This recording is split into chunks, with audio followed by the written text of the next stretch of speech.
To the session. All right, so now that we're being recorded, I'll go ahead and jump in. So, um, again, as Sarah said, I made the transition about a year ago from the University of Wisconsin to joining Purdue University's faculty. Hopefully, I can get this to go. It was working for us a minute ago. Let's see. There we go.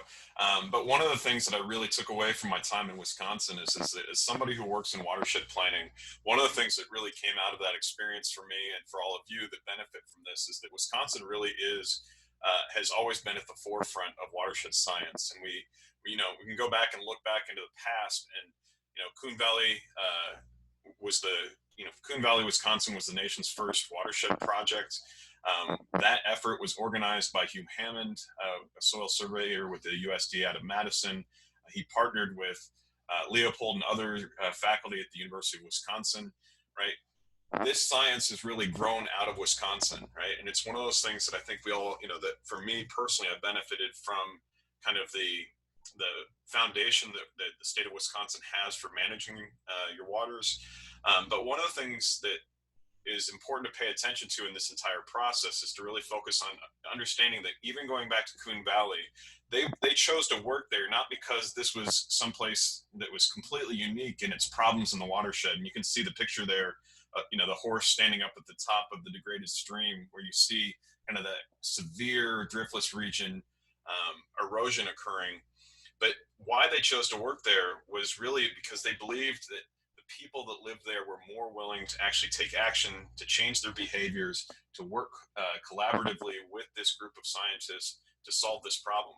So, I mean, from the very beginning, social sciences has played an important role in watershed management. This went, there have been a number of other people but for me, this continues to go on in the field of landscape architecture. Phil Lewis from the University of Wisconsin-Madison continued to push this idea into larger landscape planning efforts, certainly influencing a number of major initiatives across the state of Wisconsin. But Phil's approach to regional design understood that we need both to understand the land. He described it as a land team or the ecological team, and we need a people team, right? And the people team's mission is to acquire an understanding of the basic needs and expectations of the people of the region. And this is that foundational social science. We need to understand people's behaviors, what's motivating them, their attitudes that are part of that decision-making process, the potential for risks that they perceive from taking action to protect their watersheds. So this is that legacy that I think we're really building on. One of the best things I was involved in, and you're going to hear from Jeremy later, who had a major role in developing the Wisconsin Think Water School. But through Jeremy's leadership, I was part of a team that pulled together Eric Olson, another rural sociologist from UW Stout, Nels Paulson, and a number of DNR, Wisconsin DNR staff members to really kind of focus on, are we taking the correct approach when it comes to watershed planning in the state of Wisconsin? And that was, a multi-year effort that really started to try and integrate, how do we bring social sciences up to the level of the ecological sciences, so the biological, the physical sciences that we use to understand the conditions of our lakes and rivers. One of the things just to kind of acknowledge again, and this is that foundation of Wisconsin, right? The things that Wisconsin has that really are stand out across Midwestern states especially is that the Wisconsin Department of Natural Resources really has a strong legacy, has continued to work through some very challenging times over the last decade, but they still continue to be out in the front when it comes to understanding and monitoring water quality problems. And so the access to resources is something to really appreciate in the state of Wisconsin. But ultimately, what we know about these biological, chemical, physical systems comes back to this, is that the health of our watersheds is influenced by its relationship through runoff with surface water quality. We can mitigate some of this potential for harm through restoration activities. And so, I mean, this is a complete oversimplification, because if you look to the larger, deeper model here, there's a lot of factors going on. But we generally have a fairly decent understanding of this. There are, certainly modeling tools and other things that we have access to that really can help us understand where this problem is coming from. The same isn't really true when we go to the social science part of this, is that this is a science that has, despite, its early presence in watershed management, this really hasn't started to come into this conversation until, really the last 15 or 20 years. And as such, we're still learning, right? We're still investing in trying to understand, what information do we need to collect? How do we need to approach, bringing this science in a way that can actually provide tangible, actionable data to help inform kind of future watershed efforts. And so that's certainly something that we're working on.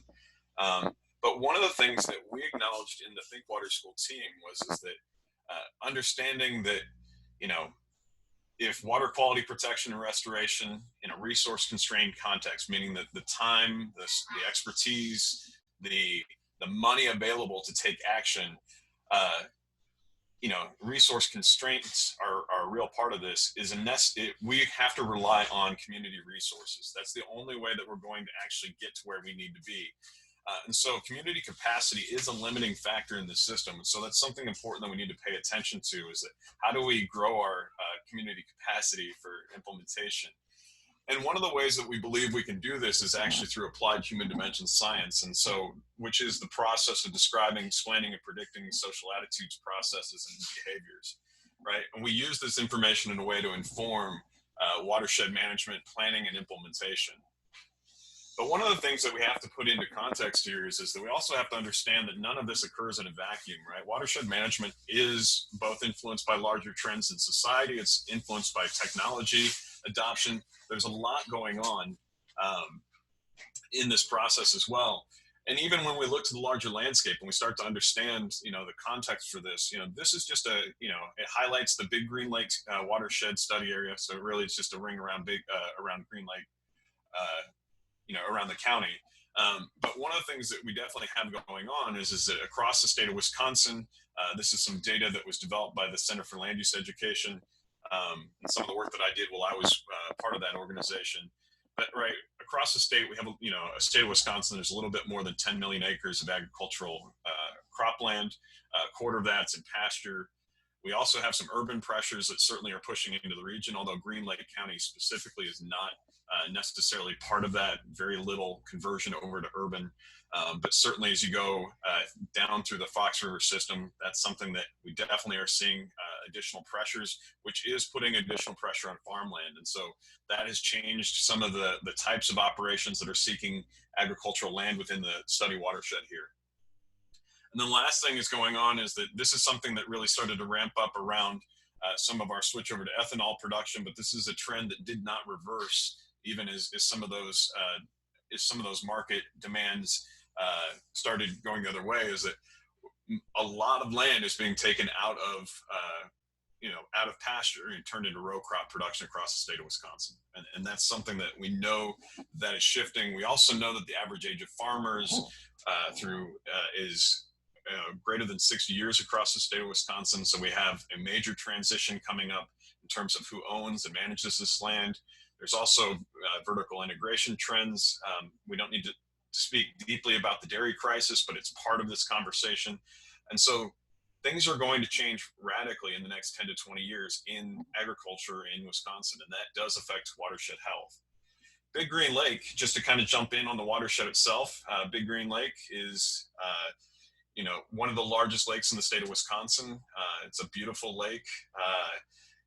And one of the things that jumps out for this is that this is very much an agricultural watershed, right? And so one of the things that you can see here on the left is that the dominance of agricultural land cover in this watershed is, it covers the majority of the area. But the Big Green Lake, despite being a beautiful lake, is listed as impaired for low dissolved oxygen. We know that phosphorus loading is a primary driver of water quality change. Agriculture dominates the land use. There's only 3% of the landscape in developed uses. And so, aside from the city of Ripon, there's not much out there. City of Ripon and the city of Green Lake, there's not a lot of other urban areas built up into this. You do have some dispersed residential properties as well. So what this research really did is we went ahead and focused in on how can we use social ecological targeting. Specifically, how can we use an understanding of what farmers and agricultural landowners are willing to do in the landscape to better target our efforts and better target our intervention into this landscape. And so there's three research objectives we're going to talk about. They're outlined here on the left, but let's skip over the language of that. Really what we're trying to do is understand that the graphic that's here is understanding that we have limited resources, and if we spread them around uniformly to all possible locations for conservation, we're never going to solve the problem. The biophysical science that's been done, the SWOT modeling that's been done here can help us identify phosphorus hotspots and move into those areas where we can have the biggest impact for the investment of our money. But social science can also help us understand one of two things. One being, who are the landowners that are most willing to work with us? And the other part of this being is that when we have to work in parts of a watershed where we have landowners who are resistant, that there are a number of barriers to behavior change and adoption, how do we actually design an approach to reach out to them in a way that may have to look nothing like how we've done it in the past? And so the survey that we sent out, when it was an attempted census to send out to every single agricultural landowner in the watershed, when it came back, we actually ended up with the acreage participation in the survey was between 51 and 62%. There's a little bit of overlap area just based on our inability to calculate out how much of the rental land was involved in this. But we had a very, very strong response rate approaching 50% overall. And what we can say is that we generally covered the majority of the watershed and got responses back from these landowners as part of this process. That's an amazing thing in and of itself. It's just the farmers' willingness to participate in this. We did go ahead and collect, so the breakdown of the survey that I'm going to describe here over the next few minutes is just, I'm going to tell you who responded. I'm going to talk to you about how we use distinguishing variables to understand the likelihood of participating in conservation practices, and then how we broke this down from there. And really, just to hit on the simplest of this, is what I'll tell you is this is not a surprising finding for us. I've done I've done dozens of these studies across the Midwest. We seem to see this more and more frequently, that the number of agricultural landowners that are just landlords, so non-farming households, is on the rise. Here in Green Lake, we found that 45% of the respondents were landlords only, meaning non-farming households. They only lease their land out. I was told recently at a conference that that number is now above 60% across the entire state of Iowa, based on some survey work done by J.R. Buckle at Iowa State University. And so this is a broader trend that we're going to have to address, is that when we say agricultural landowners, we don't always mean farmers. And so that's something to keep in mind here. There's a lot going on here in the sample analysis, but what I'll just go ahead and highlight is that really the percentage of farms that we heard back from within the survey is very reflective of both the state of Wisconsin and Fond du Lac County. So the percentage of farms that are greater than 50 acres. The other thing is when you look at the percentage of farms whose sales are above $100,000 a year, we are also generally reflective of the counties, actually a little bit on the high side. So we actually found more active farmers in this. So it's not like we were missing them just because they didn't respond to the survey. And so what we did with this information, so how do we use this to inform watershed management? I need to go ahead and make sure I'm watching my time as I'm going through this as well. So, but just as I'm jumping through this, is we're really looking at building individual or member capacity. And how do we do that? Well, one of the things that we need to pay attention to is that when we looked across all of these farmers, very, very few of them were actively familiar with what the Green Lake Association was doing. And so, it's not that there's one new practice or program. Part of what we have here is that we just have an information gap occurring within this audience. When we start talking about building relationship capacity, and this is really about building our ability to work together to solve problems, this is where we start to go in and break down these different landowners. And so what really comes out of this is that we use, that I use a series of questions that I've developed into attitude scales to help me understand, really what is the underlying attitudinal motivation of these different landowners. And what you're seeing here is really a breakdown that we have, positive, those who view stewardship as a significant part of their operation. We have those that don't view stewardship activities as a significant part of their operation, that I describe as negative stewardship. On the other side of this, we have those that really prioritize the bottom line, that, it's all about their decision making. It's not that all of these farmers don't do that, but some prioritize that more than others. Those would be positive business attitudes versus those that I describe it as negative business, but it's really just that they're not making all of their decisions based off of that. Just for time, I'm going to skip through this a little bit quickly, but what it allows us to do is really start to break this down in terms of both their stewardship attitudes and their farm type. And what you see is that there is no one farmer in this watershed. We see lots and lots of variation between both active farms and the landlords as a group that we went in and studied. And so this really comes back to hit us when we start looking at developing kind of a long-term strategy as well, right? And so how do we use this information? Well, one of the ways that we're using this information is that we're actually going in and looking at different conservation practices and trying to understand which of these different groups is well served and which isn't. From the left side of the screen, what you're going to see here is that the active farmer that really prioritizes stewardship, right? That group of farmers has, their interest and their experience generally match. There's not a lot of new demand there. But if we go to the landlord side of this, what you're going to see is that we have a gap between their level of experience and their level of interest in these practices. Those are people that we need to reach out and get in touch with, because that's a missed conservation opportunity. And again, I can get into a lot of other specifics on this, but what we're going to see in general is, compared to that active, pro stewardship farmer, we generally see that they are the ones most likely to take on these practices. We also see that there are some underserved groups out there that we need to pay attention to. And that we do see that this farm is a business. Those that just make their decisions based off of the bottom line, so economic motivation is their primary driver, they're just significantly less experienced, they're less interested, and they perceive the benefits of these practices as being less than other farmers in this watershed. So again, I think I need to go ahead and wrap up because I'm coming up on my 20 minutes. But I do want to go ahead and suggest how we're using this. The survey in the survey we actually asked them to volunteer where within the watershed they're working, or where within the watershed they own farmland. And we didn't get this at tell us where your house is so that we can come and knock on your door, right? There's a lot of reasons, including the fact that no one would respond to that survey ever, that we can't do that. But what we did ask is just for them to draw a large circle on the watershed so that we could generally link them up to their neighbors around the watershed. And what this has allowed us to do is to go in and create a neighborhood scale stakeholder profile for the different farmers in these different areas. So we can understand the breakdown, both based on based on the type of farms that are there. We can also get a breakdown based on their attitudes and what's driving them and their behaviors. And all of this leads us towards building towards organizational capacity. How do we actually grow and change and do a better job of messaging?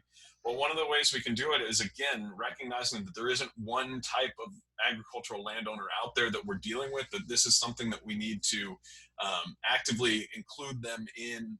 We need to actively seek out this neighborhood level information so we can develop an appropriate response strategy. So if we look at just this area in red that's highlighted, we have both active farmers that they do not view government agencies as a partner. We have landlords that view government agencies as a partner. They express strong likelihood to work within existing programs. I mean, what this is going to take for future directions is that to reach out to those landlords, we can use some of our existing programs and infrastructure. As we work with active farmers, we're going to have to change that up, though. We're going to have to approach them through a different set of means. Again, we can look at other parts of the watershed. This happens to highlight the southwest corner of the watershed, and what we see is both low demand, so low levels of interest in conservation practices, but also combined with who are they willing to work with. So we asked about a number of different partners, and what came out of this was a lot of really negative views that really separates this group out from the rest of the agricultural landowners in this watershed. This is a huge problem, and one of the reasons being is that when we go ahead and overlay this information with what we know about the hotspot areas for phosphorus in this watershed, we're going to have to figure out how to work in that part of the watershed with those that are least likely to support these efforts moving forward. So we're having to develop and integrate new approaches. I mentioned before, and again, I'm just going to go ahead and move through the last couple slides here, but really focusing in on, how do we, some of the other challenges that emerged out of this, how do we build relationships with the next generation of farmers? When we look at active farmers, it's relatively easy. Most of the plan for these families, they're planning to go ahead and move this on down to the next family member. And so it's the next generation of farmers. When you look at landlords and hobby farms, that's not the case. They just don't know where they're going with this. It's all over the place. And so something else to keep in mind is, in this transitional period that the Lake Association is going to have to deal with. The other part of this is that we certainly saw that while 80% of the respondents were men, we actually saw some differences amongst the 20% that were female that are also making decisions about this land. How can we reach out and provide better support, especially to non-farming households, to the women that are doing this? There are programs that are being developed around the country we can start to model. Support for women who own farmland programs at Iowa State has really been the model that we're all starting to build off of, but there are dozens of these programs occurring both within universities and nonprofit organizations now. And the last place that I'll just kind of end this at is really focusing on how do you build long-term program with these landowners. And a lot of this just speaks back to how the Green Lake Association has started to develop, ag conservation days. They've done tours of farms that are doing exemplary things. That's a big part of this, building long-term capacity. But we need to get more clarity around what are we really asking of farmers? How will they know when they've done enough? These are big questions that need to be responded to. Certainly, this is part of my research and things that we're working on now, but one of the things that we know, or one of the things that we believe we're going to be doing in the future here in Green Lake Watershed is actually going in and working with landowners specifically to develop long-term designs that will help protect the health of that water body. And I think that's all I've got here for this afternoon. There's a number of people I'd love to thank on this. They're all up here on the slide. But certainly this work wouldn't have been possible without my partners at the Green Lake Association and all of their partners in that watershed. It's been a great place to work. All right, thank you so much for that. I am going to take back control of my mouse. So much great information and just not enough time to share everything, right? So if everyone has any questions, just feel free to put them in the chat box, and we'll start with our next presentation. Can everyone see the screen? Yes.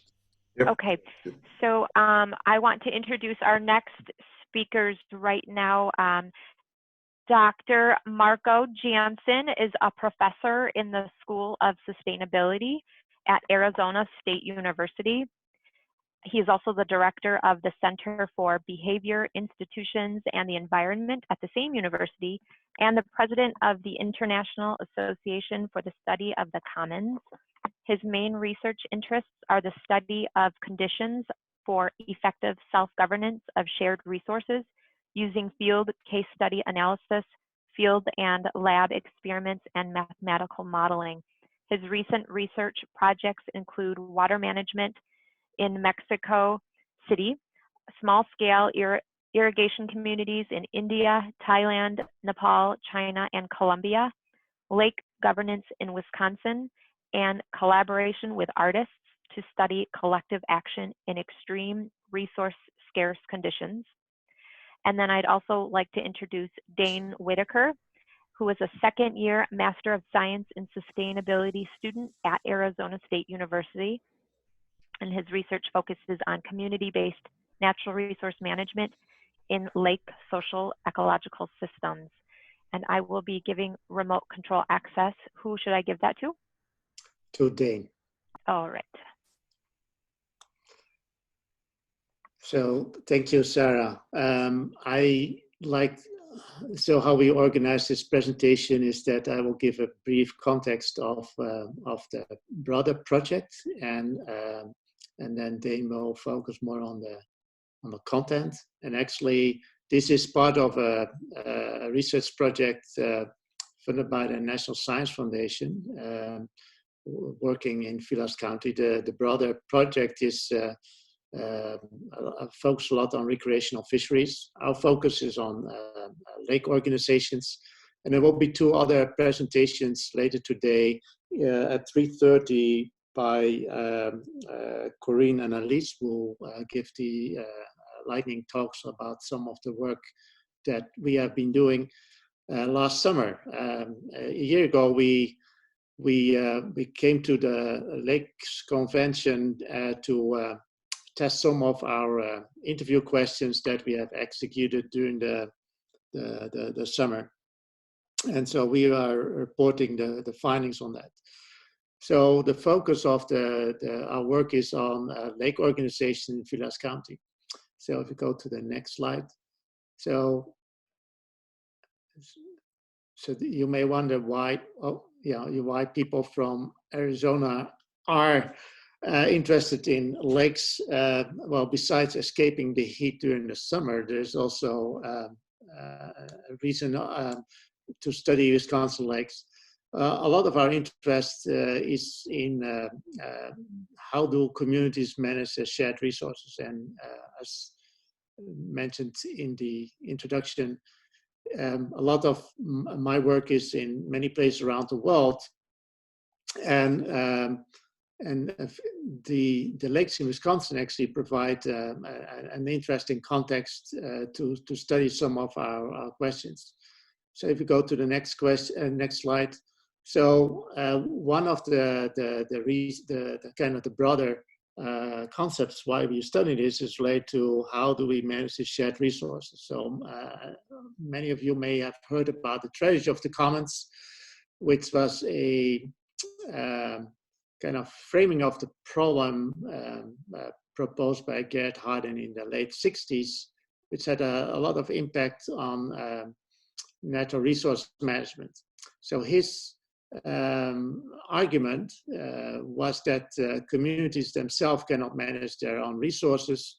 You may have heard about the example about people managing their putting sheep on a shared meadow, and that may lead to a tragedy. So the only way he argued to avoid this is to have an intervention, which could be to privatize the resource or to have government controlling how this resource will be managed. And so a famous quote is, "Freedom in a commons brings ruin to all."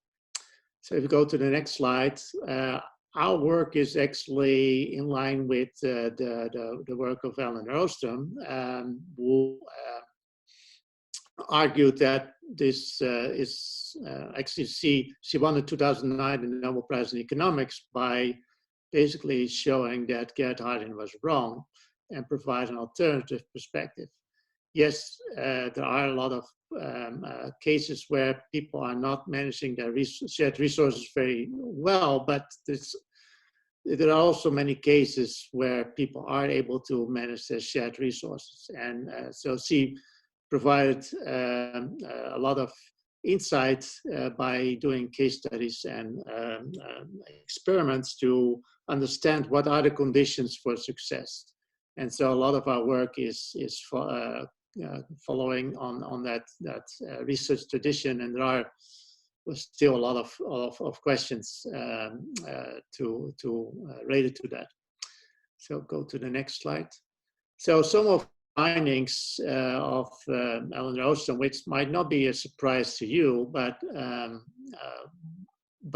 is based on dozens of case studies that have analyzed in a systematic way.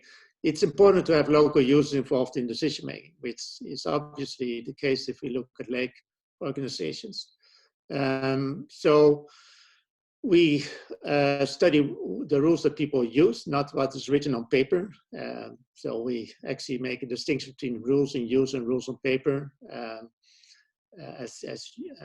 Actually, we don't necessarily know all the rules on paper, and that's why we do field work to find out what are actually people using as their guidelines. The importance of monitoring, which was also mentioned in the keynote, it's a role of the lake organizations. And also recognize that there is not a simple solution to all these different problems. They problems vary across cases within Wisconsin, but also a lot of the work that we do is around the world, and so what works in one location may not necessarily work in another location. We try to understand what that is. Communication is key, and which is one of the reasons to have also this Lakes Convention once a year to meet and learn from each other. And I think that will be also a challenge this year. We have less ability, so we have to adapt how to communicate, but also connect with other organizations. And that's actually something that we think might be used to learn from other organizations. Go to the next slide.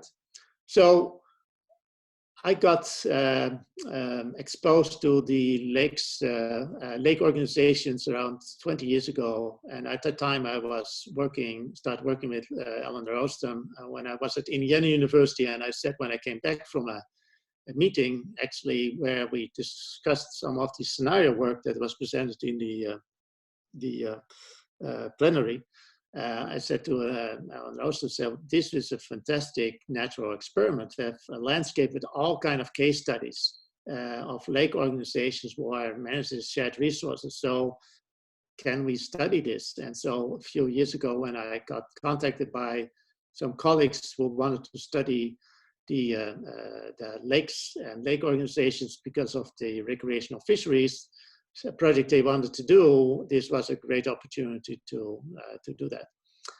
So last slide for me. So there is a important connection between the work of the Commons and resilience, the focus of this conference. So here you see Eleanor Ostrom and Buzz Holling, the kind of the godfather of resilience. This was during the first resilience conference that was held in Stockholm a little bit more than 10 years ago. And I had the pleasure to work with both of them, but there is a lot of cross interaction between those communities. So this is not strange that some common scholars now participate in this resilience kind of teamed conference on lakes. So now Dane will continue with focusing more on the kind of what research we did during the last summer and the findings. Thank you, Marco.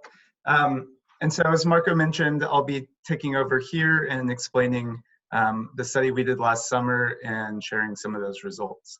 So Valles County is the home of our study site. There are 115 lake organizations and 1,300 lakes. So this made it a really great place to look at comparison between those organizations and lakes. And so we interviewed 31 Valles County lake organizations. That county in blue up there is Valles County, for any of you not familiar, right there on the Michigan border.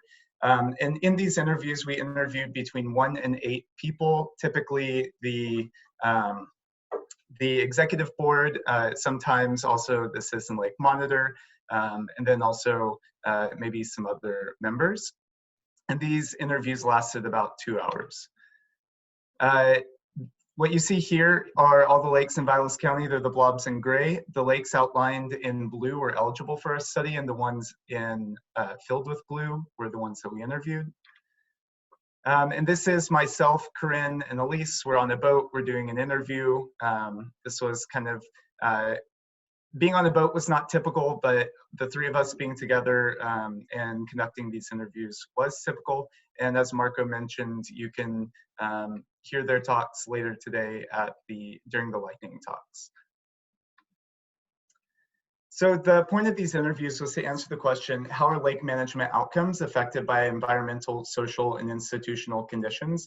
And the reason that we did this study and we're asking this question is to understand how policy and process at kind of the county and the state level might include some of these factors. And so before I go into the results, I want to ask you all a question. So pretty soon you're going to see a Zoom polling option open. Jeremy's opening that for us, and you'll be able to select multiple options.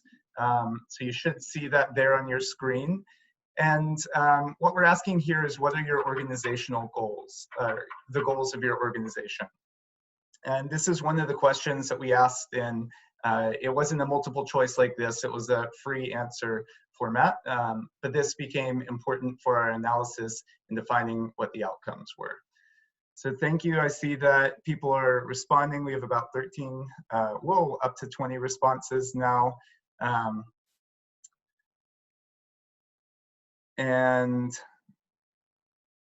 I'm going to let people go ahead and continue to enter. And I'm going to end polling in about 5 seconds. So if you haven't, go ahead and put your answers in there. Cool. So you should see this now. It seems like lake stewardship, AIS prevention are the top 2 goals. And then education pretty close behind that, with community building and water clarity afterwards. And then I think a couple of you posted some answers in the results. So I'm going to go ahead and stop sharing these. Thank you for sending those, and show you what we found. And what's funny is we found about the same thing. So I guess a representative sample across, or you who are located all across the state have about the same goals as Vilas County. And I think one of the key takeaways here is that lake organizations have numerous and diverse goals. Here you see goals like education and community building, which are more social, as well as AIS management and prevention, which are more environmental. And what we found is a lot of the organizations that we interviewed had multiple goals. So they might focus both on stewardship and education. So those were the outcomes we used in our study. Next, we needed to define the conditions. And so our environmental, social, and institutional conditions were defined both through the interviews we did, as well as through previous research. And these are the environmental conditions. I'll highlight a couple things like trophic status, which are the nutrient levels within the lake. Also, the distance to a secondary road were important. All of the lake organizations that we interviewed had lakes or had houses around their lakes, and then some proportion of these were part of the lake organization, and I indicated those with little white flags. So we looked at the building density and the org participation. As Marco mentioned, there were these design principles that Eleanor Ostrom and her colleagues found that are important to kind of sustaining these community-based natural resource management groups. And so we included a subset of those, as well as partnerships. And that's something that has shown up both in the keynote presentation, also in some of the conversations that, or some of the results that Dr. Aaron Thompson found. So similarly, we looked at town lakes committees and consultants. And so I'm going to run through a couple of examples of how these conditions affected outcomes. And so the first one we're going to go through is AIS, or aquatic invasive species prevention. What you see here is all the words that are on the slides were conditions that led to this outcome. And the words that are larger were more prevalent in the solutions. And so trophic status and town lakes committee were most important, or were most prevalent here in aquatic invasive species prevention. And so trophic status, like I mentioned, is the nutrient levels in the lake. And so you can imagine that a lake with higher nutrient levels might be more susceptible to aquatic invasive species, or just more supportive of growing plants in general. And then the town lakes committees, these, from what I understand, are unique to Vilas County. And so the town lakes committees are a group at the township level where people come together to share best practices, to coordinate on different programs, commission lake management studies, as well as to coordinate clean boat, clean water monitors. The second one we're looking at is water clarity. And so again, all of the words that are on here are conditions that were important. What you'll see is the social conditions and the institutional conditions are less important here. We saw more of the environmental conditions leading to high water clarity with lake type. So a seepage lake, a drainage lake, a spring-fed lake being most common. And so what this might mean is that the lake organizations have less control over the water clarity. And so when we think about Doug Beard's talk and kind of the things that you have control in within a lake, maybe water clarity is something that you can't control as much. So in summary, these were all of the conditions, and what you'll see here is the number of, as you move right across the screen, the number of goals increase, and then as the size of the bubble increases, that's the number of mentions or number of appearances it had in indicating different outcomes. And so graduated sanctions both has appeared for a high number of goals and was mentioned in many of the combinations. Also, you'll see environmental factors like how far from a highway it was, or the presence of Eurasian water milfoil showing up a lot. There was a social factor, building density, and then those partnerships I talked about, consultants and town lakes committees. Oops, I went backwards.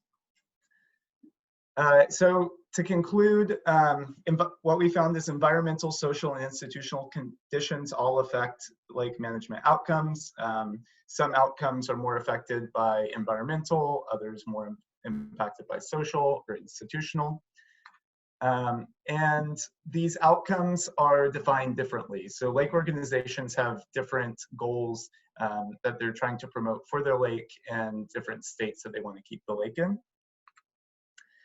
And lake organizations adapt to local conditions to meet their goals. So there's no one size fits all for managing a lake to a specific goal. It's kind of what works for the organization based off of the environmental, social, and institutional conditions around them. And so I think the next question that comes from this is, how does state policy and process account for that diversity? And something that we found that was surprising was the role that the consultants and town lakes committees play. So already there are so many partners around these lakes with the Department of Natural Resources and the Land and Water Conservation Departments at a county level, nonprofits. And so it was not surprising that more partners are helpful, but we still were a bit surprised to find that these consultants and town lakes committees play such an important role, and is something that would be interesting to study further. So before we end, I have one more question for you. So of the 31 lake organizations we spoke with, 7 said they collaborate with other lake organizations. And when Marco introduced some of the key findings of Ostrom, we found that collaboration can be really important. So use Zoom messaging to tell us why your lake organization does or does not collaborate with other lake organizations. And if you're not a member of a lake organization, you can share also your experience with the organization that you represent. So go ahead and start typing those in the Zoom chat window. And while you're doing that, I'm going to say some quick thank yous. So of course, thank you to the lake organizations who can participate in the studies, but just lake organizations in general as well. Your dedication and your passion to conserving and preserving your lakes is really inspiring. Also, the Department of Natural Resources, UW Extension, and Valles County Land and Water Conservation Department, thank you for being so generous with your knowledge and time. Elise and Corinne, who are the 2 undergraduate research assistants who were instrumental in this study. And then this is Marco who spoke, Chris, who is the PI on the project overall. And then finally, I want to acknowledge that this research was sponsored by the National Science Foundation. So I'm going to go and quickly read some of these ways that people interact. So collaboration takes time, all volunteers. Some are less organized than others, so that might be why groups are not collaborating. No other lake organizations in close proximity, so not every county is like Vilas County with 1,300 lakes. Proximity is showing up a few times, time and funding. So it seems like there's some loose contact, often very different circumstances. So that was a great one, Robert, which kind of highlights that each lake organization is different. So cool, thank you. I'm going to keep on reading through these, but go ahead and say thank you and turn the mouse back over to Sarah. Great, thank you for that. Yes, continue to post your questions and ideas into the chat box, and I will introduce our next speaker now. Jeremy Solon is our next speaker and final speaker in this session. Jeremy is a leadership project specialist with UW-Madison Division of Extension's Community Development and Natural Resources Institute. He's worked in the environmental and sustainability education fields for the past 20 years. Over the past 5 years, he has been applying systems thinking to analyze and design water education programs across the country. He has a bachelor's degree in water resources, a master's degree in environmental education, and a doctorate degree in sustainability education. Take it away, Jeremy. Cool. Thank you, Sarah. You hear me all right? Yes. Okay, great. Excellent. Happy to be here. Thanks to the Lakes crew for making all this happen. I'm not showing my video because I'm one of those people that doesn't get dressed for work these days. I'm just here in my sweatpants. One other note, I think my kids are out on recess break right now, so you might hear jumping on the trampoline in the background if you pay close attention. Probably dog barking too. But yeah, I'm excited to get to share some of this work that we did. This was a project through Extension Lakes program in collaboration with Department of Natural Resources that provided funding, and UW Extension, where I was working at this point and continue to do so. So you should be able to see the Plectica map of the project. So hopefully all that's working for everybody. I'm going to jump around here a little bit, kind of go through a couple of things quick, just given the time, make sure we have plenty of time for questions. So I'll go through a little bit of background on this project overview real briefly, but I'm primarily going to focus on kind of what this project was, which is an inventory looking at capacity needs kind of across the state for lake, river, and watershed organizations and related organizations, and then talk a little bit about some of the gaps that we identified. These will be in line with some of the things that have already been mentioned, and then I'll just briefly touch on this last piece, which is kind of partnership at the statewide level. So a little bit of background context. Aaron already showed you this map. I'm not going to show you this, but the core of this is, as Aaron said, we need strong organizations, strong and effective organizations to do this work on the landscape. And so the social side of this is incredibly important. We've in Wisconsin recently had updates to grants program that's a major funding source for lake organizations, river organizations in the state. So that this was done in that context as well, and it was done through the Lakes Partnership, which in Wisconsin is pretty unique. It's kind of made up of the nonprofit organization Wisconsin Lakes, UW Extension Lakes, DNR, and then there's this mass of lake and watershed organizations across the state that are part of this. And So in that context, we basically set out to do this project, which was, again, looking at organizations across the state, trying to understand who's all out there, doing this work, and looking at what are their kind of geographic settings, what type of staff do they have, what areas do they focus on, looking at the gaps in that, really kind of from this lens of the coordination across the state to do things like water quality monitoring, AIS prevention, help build organizational capacity and things like that across the state. So that was the project, and out of that came several different things, but the main one of them was an inventory that was done.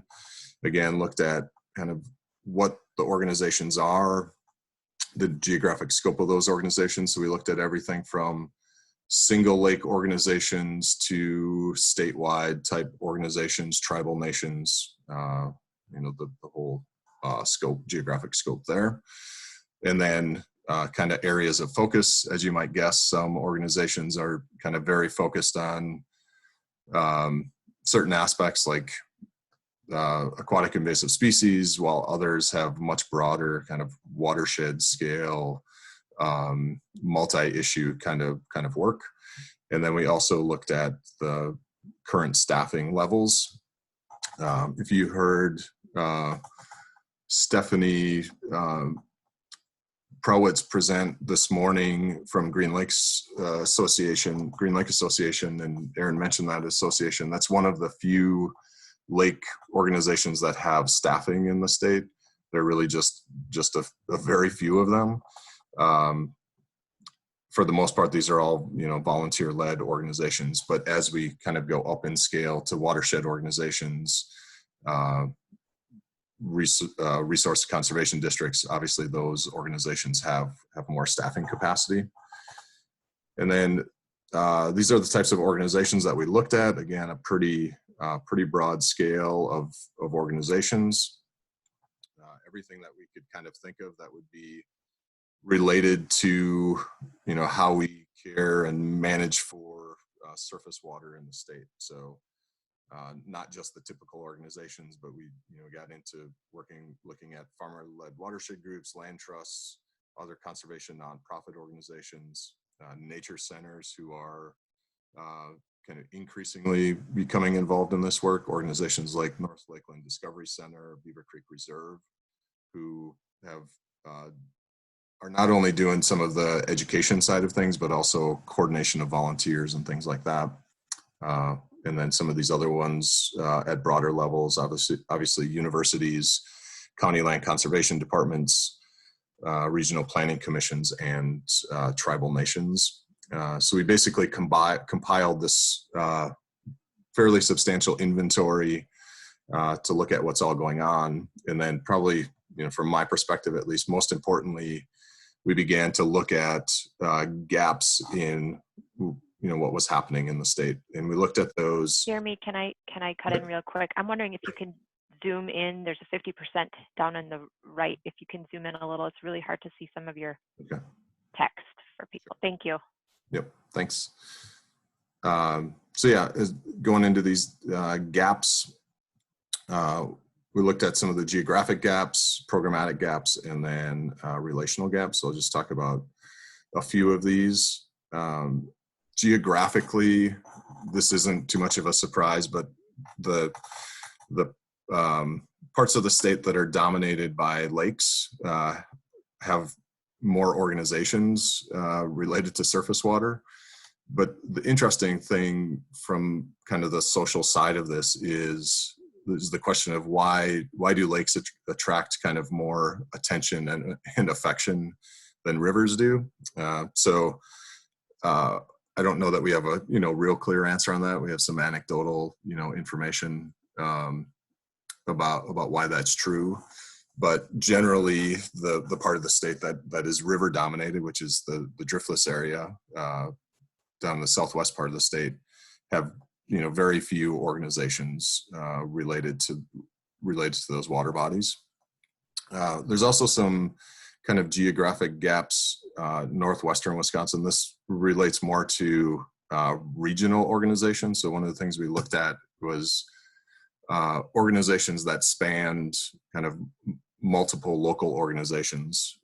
So in most of those cases, we're looking at kind of multi-county groups who could serve as kind of more centralized sources of information, coordination, and provide support to local organizations. And northwestern Wisconsin right now, in particular, is an area that has a gap, and that's due to a couple of things. One is that, again, that's a more river-dominated system in the Lake Superior drainage area, but it also there are a couple of organizations that have recently folded there. And then we're also seeing a bit of a gap in north central Wisconsin. Some of this has to do, again, with an organization that isn't as directly involved in this type of work as they have been in the past. But there's this gap in kind of north central Wisconsin, again, for regional organizations, lots of local organizations there. So that was one of the interesting findings. Programmatic gaps, maybe most directly of interest to a lot of folks on this or in this presentation, is that as we look across these organizations, and this came up as Dane shared that last kind of survey of, potentially why aren't organizations doing more collaborative projects, is that there are pretty massive capacity needs within local organizations, particularly at the local and countywide level. They're, again, primarily volunteer-led organizations. Leadership tends to shift sometimes dramatically through time. When there is good leadership, the organization does well, and when there's not good leadership, the organization doesn't do very well. And so it becomes dependent on individuals. So there currently isn't a kind of program built at the state level to help address and build organizational capacity of these local organizations. This is actually something that Extension, again, through Extension Lakes program is working on. It's a project I'm working on over the next 9 months.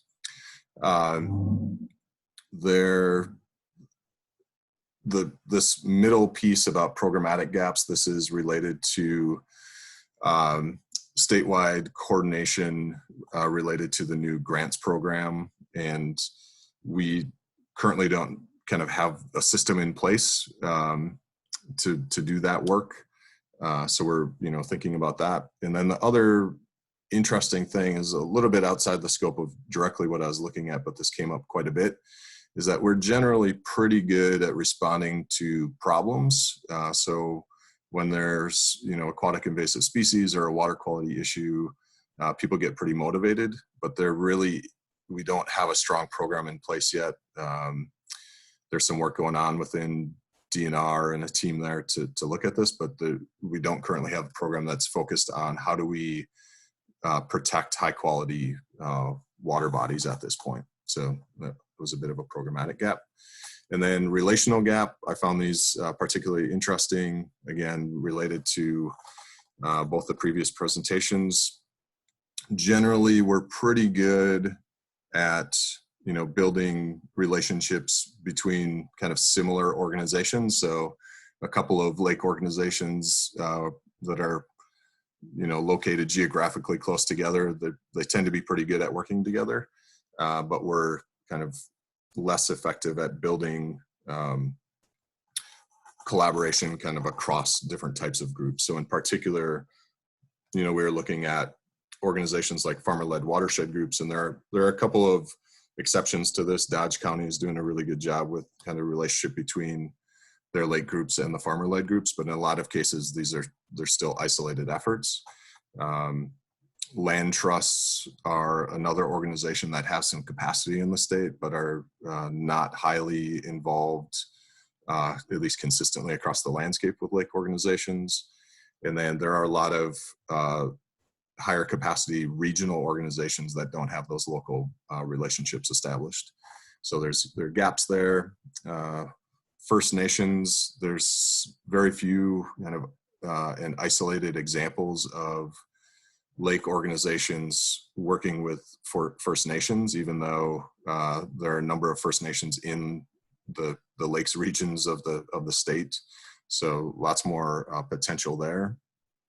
And then, tagging onto that watershed group idea, the farmer-led watershed group, generally we're not very good at kind of crossing across these interest areas at both the state and local level. So the agricultural programs, which in Wisconsin are coming out of DATCAP, the Ag Trade and Consumer Protection, are often isolated from programs coming out of Department of Natural Resources, and likewise the organizations that are more focused on natural resources, whether it's forestry or specifically water here, tend to be separated from the more agricultural related interests. So noted relational gaps there.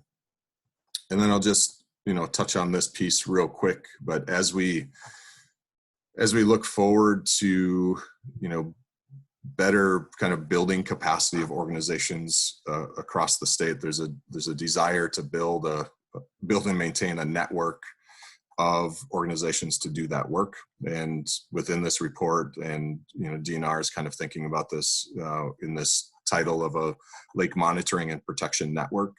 We developed some criteria of what those would look like, and we're generally kind of envisioning them as kind of regional, multi-county organizations. So, we're looking at organizations that have staff capacity and expertise kind of across a number of kind of interest areas. So, water monitoring, invasive species control, and public education. So kind of wrapping all these efforts together.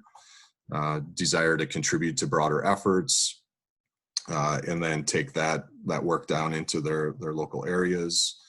The diversity of those member organizations is going to be important.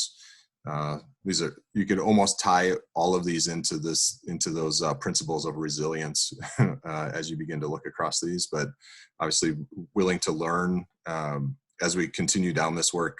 Aaron mentioned we've invested decades and millions of dollars kind of on the physical science side of watershed work, and we're in a lot of cases just trying to catch up on the social side. So there's still a lot of work and understanding to go on there, and a lot of learning that's going to need to take place. So we need organizations who know that they may not have all the answers to begin with, but are going to learn through that process.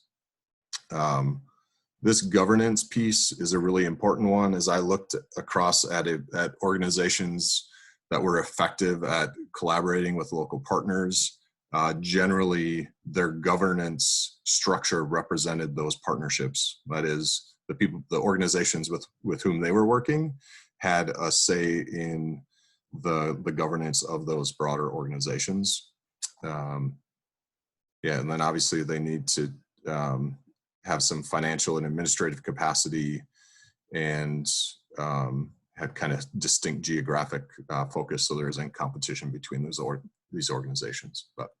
So I think I will leave it there, so we have a little bit of time for questions. But again, this is a look at kind of how do we build capacity within local organizations across the state to help accomplish those watershed goals that we have. I think I will turn it back over to Sarah for questions. All right, thank you for that. I see some comments in the chat box, but I haven't seen any questions. So feel free to put them in there. Or we are also we could probably unmute one person at a time if you'd like to verbally ask a question. Yeah, I can respond to Kathy's point as well. Oh, okay.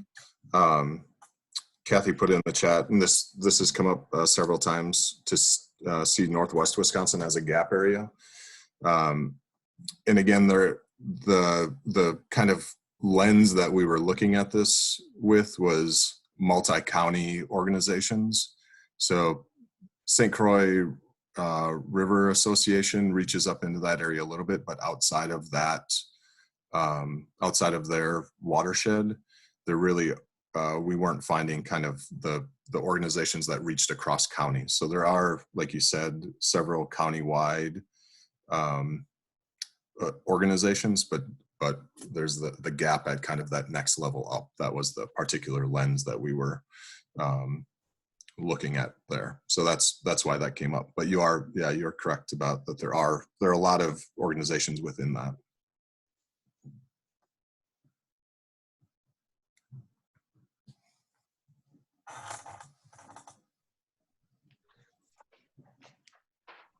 There's a question coming through, Jeremy. Okay. Yeah, about mapping. So I'm in the process of that still. I started out mapping all the organizations together, and it got really messy in a hurry. So now I'm in the process of converting those into more regional maps, so it's not quite as crazy to take a look at. But yeah, that's one of the things that we're looking at is how the relationships between organizations and to other entities. So hopefully we'll have that done in the next couple of months. It should have been done already, but I'm a little behind. That's a great question.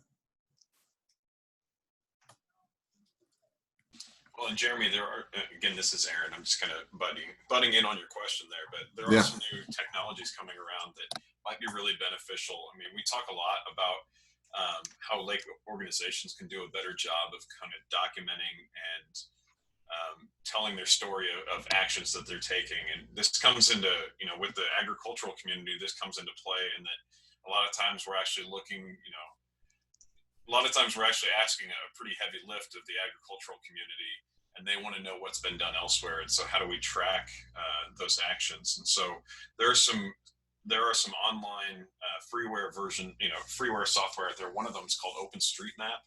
OpenStreetMap is something that would allow you to actually start, having organizations map themselves and actually start to add, when they take actions, so that might be, improving boat ramps. It might be actually installing some shoreline practices, any of the Healthy Lakes program activities. You might actually be able to start documenting those at a state level just through kind of crowdsourcing some of that mapping work. And so I think the individual question here is just, can we map where each one of those different organizations is at? And I used to share an office wall with Eric Olson, and he and I've had that conversation a number of times. And for somebody from outside to do that, I agree with you. It's a messy process.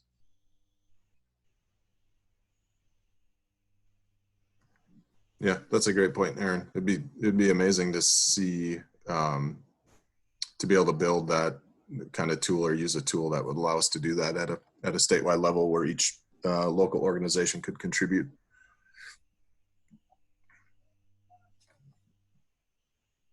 Aaron, there's a question for you. Who are the agricultural landlords? And if they are not farming, what do they do with the land? So I can answer the question of what they're doing with the land, because we can actually track that through spatial information that allows us to see what crops are planted. Most of that land is in corn rotation. And so in terms of who they are, who this, 40-some%, and to be honest with you, across the state of Wisconsin, I've seen numbers as high as 60% of non-farming households owning this land. They really break down into two categories that we've seen consistently. The majority of them are family members who inherited the land, who, they themselves don't farm, but someone did in the past in their family, and so they continue to hold on to family land. We know that that's part of that broader trend that continues to this day, that, there's going to be that. The challenge being is that now we're actually starting to see people that aren't one generation removed, that they grew up on the farm. We're actually seeing people that didn't grow up on the farm at all, that are holding the property and know very little about agriculture itself. And one of the challenges that presents is that if you're, basically, if you're relying on the tenant to develop the lease, and leasing to the same person every single year, we're actually seeing opportunities missed where the primary motivation of taking care of the family land that's coming from the person who actually owns that property isn't actually what's happening on the land itself when it comes to the type of agriculture being practiced there. The other place that we are seeing this, and we've seen this at various times, but one of the things that's happened across the Midwest is that we've absolutely seen the investment in agricultural lands has paid off for a lot of people financially. And so we have seen some people that have actually just bought small amounts of property with the intention of long-term leasing it out. They tend to be a little bit more savvy when it comes to developing their leases, but they don't actually, many of them don't actually live in the watershed. And so thinking about the potential impacts on water quality is something that they aren't currently incorporating into their leases, is what we're seeing. And so lots and lots of issues as we start to see that transition. And again, this is something that we're seeing across the Midwest, that that as we're seeing kind of this generation of farmers retire out, that single landowner being able to step in and somehow magically come up with millions of dollars to buy out the rest of the family. This has been going on for a long time. My personal family story is that transition never made it from my great grandparents to the next generation behind them. And so the family farm that I grew up around got split up into a lot of different pieces and a lot of different holdings after that. So. That's interesting, Aaron. I'd like to share something that we heard in Ballas County this summer. And there's not much agricultural land in Ballas County, but something similar is happening with a lot of the second or lake houses and homes around the lakes, where in the past, a lot of people have spent their summers up there months at a time. And now, as it's kind of transitioning to younger generations, people are either coming up for a couple weekends during the summer. The houses are being split between multiple grandchildren, and some of the houses are even moving to rental. So it'll be interesting to kind of watch and see how, as more people are owning land that don't necessarily spend a lot of time on that land, what that will mean for lake conservation.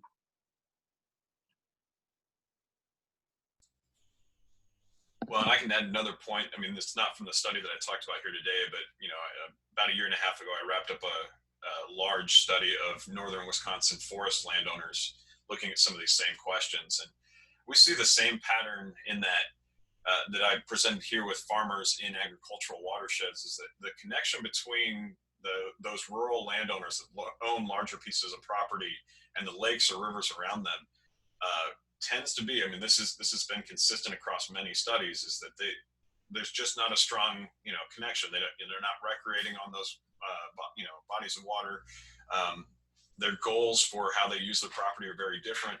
And a lot of times it's just kind of background. And so it's one of those things that we would all assume, being, people that enjoy time on lakes and rivers, that everybody thinks that way.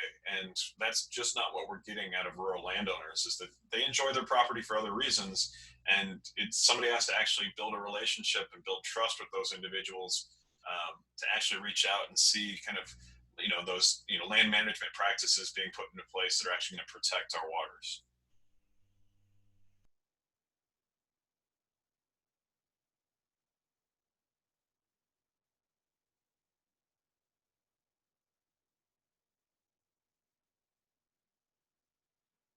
All right. Well, do we have any other further questions for the presenters?